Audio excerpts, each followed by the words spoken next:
Senior साफी और तज़कियाकार सुहेल वड़ाई साहब हमारे साथ मौजूद हैं। वड़ाई साहब बहुत शुक्रिया। वड़ाई साहब, एक ही दिन दो खबरें आई हैं, हमजा शहबाज साहब की जमानत पर रिहाई, फिर मरियम नवाज साहबा ने जैसे कहा कि खबर मैंने देखी थी कि मुझे तलबी का नोटिस नैब की तरफ से, और फिर वो भी कहीं धुंध में शायद खो गया है।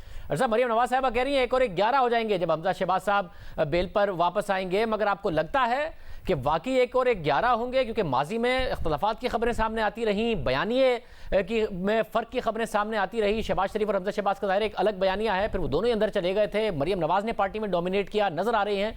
आपको लगता है 1 और 1 11 ही होगा? मेरा ख्याल है कि अगर तो हुकूमती दबाव जारी रहा तो ये मेरा ख्याल है ज़ाहिर है 1 से 11 हो जाएंगे, लेकिन अगर हुकूमत ने अपना दबाव ख़त्म कर दिया तो फिर डेफिनेटली नेचुरली जो डिफरेंसेस मौजूद हैं बयानिए के वो ज़रूर उभरेंगे। अच्छा, मगर क्या ये भी हो सकता है कि 1 और 1 11 का मौका ही ना मिले, एक बाहर आए तो दूसरा अंदर चला जाए?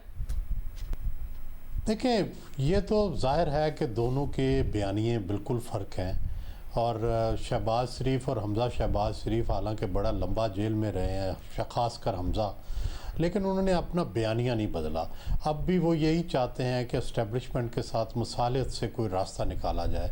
और मरियम साहबा इस सारे अरसे में अगरचे आज़ाद रहीं निस्बतन, उनको बात करने की इजाज़त रही, वो जलसे जुलूस भी करती रहीं, लेकिन उनका बयानिया अब भी यही है कि इस्टेब्लिशमेंट से उस तरह मुसालियत मुमकिन नहीं है। उनके साथ एक एग्रेसिव एटीट्यूड के साथ ही हम बात करेंगे और इसी तरह बग़ैर बातचीत के ही हम रास्ता निकालेंगे। तो ये दोनों का बयानिया फ़र्क है। और अगर हमजा शहबाज साहब जिस तरह से जेल से आएंगे, ज़ाहिर है अगला टारगेट नून का और ख़ासकर हमजा साहब का यही होगा कि शहबाज शरीफ साहब बाहर आएँ। अगर शहबाज शरीफ साहब बाहर आते हैं तो ज़ाहिर है फिर मसालियत के बयानिए और जो मुखासमत का बयानिया है, इनमें फिर एक तज़ाद जो है वो नज़र आना शुरू हो जाएगा। अच्छा, मगर एक ही ज़माने में हमने देखा हमजा शहबाज गिरफ्तार होते हैं, फिर बाद में शहबाज शरीफ साहब भी गिरफ्तार हो जाते हैं, एक ही साथ दोनों जेल में। मरियम नवाज साहिबा को अपना बयानिया, जो कि उनके वालिद साहब का बयानिया है, उसे बयान करने का मौका मिला, पार्टी को कंट्रोल करने का मौका मिला, क्राउड पुलर वो बनती नज़र आई, PDM के साथ सारे मामलात वो तय करती नज़र आई। तो एक नज़र आया कि कंट्रोल कर रही हैं, जिस पार्टी की सीनियर लीडरशिप है वो भी कबूल करती नज़र आई कि जी मरियम नवाज साहिबा को वो भी कबूल कर रही है। एक अच्छी स्ट्रेटजी आपको लगता है कि थी कि दोनों एक साथ गिरफ्तार हुए जिसकी वजह से मरियम नवाज साहिबा को ये मौका मिला, या कहीं ना कहीं एक गलत स्ट्रेटजी थी? मेरा ख्याल है कि ये बहुत ही अहमकाना किस्म की गलती थी सियासी, और इससे मरियम को वाकई लीडर बनने का मौका मिला। और अगर शहबाज साहब बाहर होते और हमजा बाहर होते तो शायद मरियम इतनी क्राउड पुलर ना बनती, शायद इस तरह उन्हें मौका ना मिलता। लेकिन दूसरी तरफ खान साहब का या जो PTI है उनका टारगेट ये लगता है कि उन्होंने 2 लोगों को ख़ास कर टारगेट पे रखा हुआ है। वो चाहते ये हैं कि शहबाज शरीफ और शायद खाकान अब्बासी जो है वो टारगेट पे रहें, क्योंकि खान साहब को या वज़ीर आज़म को ज़्यादा ख़तरा इन दोनों शख्सियात से है, क्योंकि ये दोनों इस्टेब्लिशमेंट के करीब होकर उन्हें नुकसान पहुंचा सकते हैं। उन्हें मरियम से इतना ख़तरा नहीं लगता, क्योंकि वो समझते हैं कि मरियम और इस्टेब्लिशमेंट के दरमियान कोई अभी मुफाहमत का रास्ता नहीं खुला, इसलिए उनसे वो ख़तरा महसूस नहीं करते। असल जो ज़िमनी इंतखाबात हुए इस हवाले से बताइएगा। पंजाब में ज़ाहिर है नून लीग ये कहती है कि जी पार्टी तहरीक इंसाफ की हुकूमत बहुत अनपॉपुलर है, इसलिए अवाम उनसे बेजार हैं। तहरीक इंसाफ कहती है कि मरियम नवाज़ ने और नवाज शरीफ के बयानिए ने पार्टी को नुकसान पहुंचा दिया है, मगर एक MPA की सीट नून लीग ने जीती है, दूसरी पर टफ मुकाबला हुआ, डिस्प्यूटेड सीट है अभी तक। और उसके साथ साथ मगर तहरीक इंसाफ का भी वोट बैंक इन दोनों सीटों पर बढ़ा है। ऐसा नहीं है कि उन्होंने 2018 के मुकाबले में कम वोट लिए हैं। तो कौन दुरुस्त कह रहा है? तहरीक इंसाफ अनपॉपुलर नहीं है, या फिर नून लीग का बयानिया दफन नहीं हुआ है, उसमें अभी तक जान है? कौन ठीक है? देखें, इस हद तक अगर वोटों की गिनती पे जाएं तो डेफिनेटली जो पंजाब के दोनों हलके हैं, दोनों में PTI ने पहले से ज़्यादा वोट लिए हैं।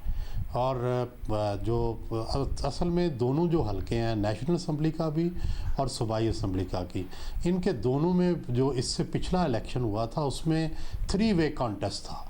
जो NA-75 है इसमें भी एक आज़ाद उम्मीदवार भी था और इसी तरह जो वज़ीराबाद है वहाँ जमात इस्लामी का उम्मीदवार था। तो इस हवाले से तो ये कह सकते हैं कि PTI के वोट जो हैं वो डेफिनेटली बढ़े हैं, लेकिन साथ ही साथ ये भी देखना होगा कि जो बाय इलेक्शन का फिनोमिना होता है उसमें हमेशा पार्टियों के वोट पड़ते हैं और हुक्मरान पार्टी को एडवांटेज होता है क्योंकि वो लोगों के काम करवा सकती है, वो लोगों को फेवर दे सकती है और साथ ही लोगों को ये पता होता है कि अगर ये MNA या MPA जीता तो ये सीधा बरसरे इक़्तिदार पार्टी में जाएगा, जबकि इलेक्शन से पहले ऐसा पता नहीं होता क्योंकि सारे लोग ही हुकूमत की ट्राई कर रहे होते हैं। तो मेरा ख़्याल है कि अगर PTI ये कहती है कि उनके वोट पड़े हैं तो ये दावा दुरुस्त है, लेकिन ये भी PTI को फिर मानना चाहिए कि वो हुकूमत में होने के बावजूद हार गए हैं और जो उन्हें एडवांटेज हासिल थे वो हासिल नहीं कर सके।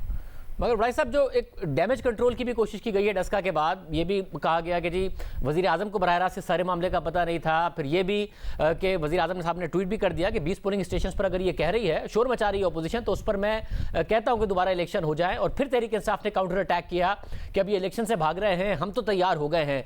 आपके ख्याल में डैमेज कंट्रोल हो गया है या फिर जो शफाफियत का, शफाफ इंतखाबात का, इलेक्शन रिफॉर्म्स का बयानिया है, जो नैरेटिव है तहरीक इंसाफ को, उसको नुकसान हुआ है बहुत? मेरा ख्याल है नेगेटिव मैसेजिंग हुई है और दूसरा फिर जब इलेक्शन कमीशन ने उसका नोटिस लिया है तो उससे तो ये साबित हो गया है कि एडमिनिस्ट्रेशन ने जो भी किया है या जो भी उम्मीदवार ने किया है उसको अच्छी नज़रों से जो रियासत है उसने नहीं देखा और नोटिस लेके अगर 20 हलकों का या सारे हलके का भी दोबारा इलेक्शन हो जाता है तो ये PTI की सुबकी होगी, इससे कोई अच्छा मैसेज नहीं गया। और अगले इलेक्शन पर शुबहात बढ़े हैं कि जब भी लोकल गवर्नमेंट इलेक्शन होंगे अगर इंतज़ामिया को इसी तरह खुला हाथ दिया गया तो वो इंतज़ामिया जो है वो डेफिनेटली ये इंटरफेयर करेगी। हाँ, अलबत्ता चीफ इलेक्शन कमिश्नर की इज़्ज़त बढ़ी है, उनकी साख में डेफिनेटली इजाफा हुआ है इन इक़दाम से। और भाई साहब, होगा क्या? बल्दियाती इंतखाबात होने हैं, गली मोहल्लों के लेवल पर होंगे, इस किस्म के अगर मामलात होंगे तो आपको नज़र आता है कि पुरअमन तरीके से हो पाएंगे या बहुत ज़्यादा लड़ाई झगड़ा और ये सारे मामलात होंगे? मेरा ख्याल है डेफिनेटली लड़ाई झगड़े होंगे, बड़ा टफ कॉन्टेस्ट होगा, एक एक वोट पे लड़ाई होगी, लेकिन असल बात यह है कि शहरों के अंदर अभी भी नून लीग जो है वो ताकतवर है। ये हमने डस्का में देखा, हमने वज़ीराबाद सिटी में देखा, ये हम हर शहर में देखेंगे। देहात के अंदर कॉन्टेस्ट होगा दो ग्रुपों में, जो जिस तरह के दो धड़े होते हैं, लेकिन शहरों का PTI क्या करेगी क्योंकि शहरों के अंदर भी तो ज़ाहिर है लोकल गवर्नमेंट करवाने पड़ेंगे। बहुत शुक्रिया।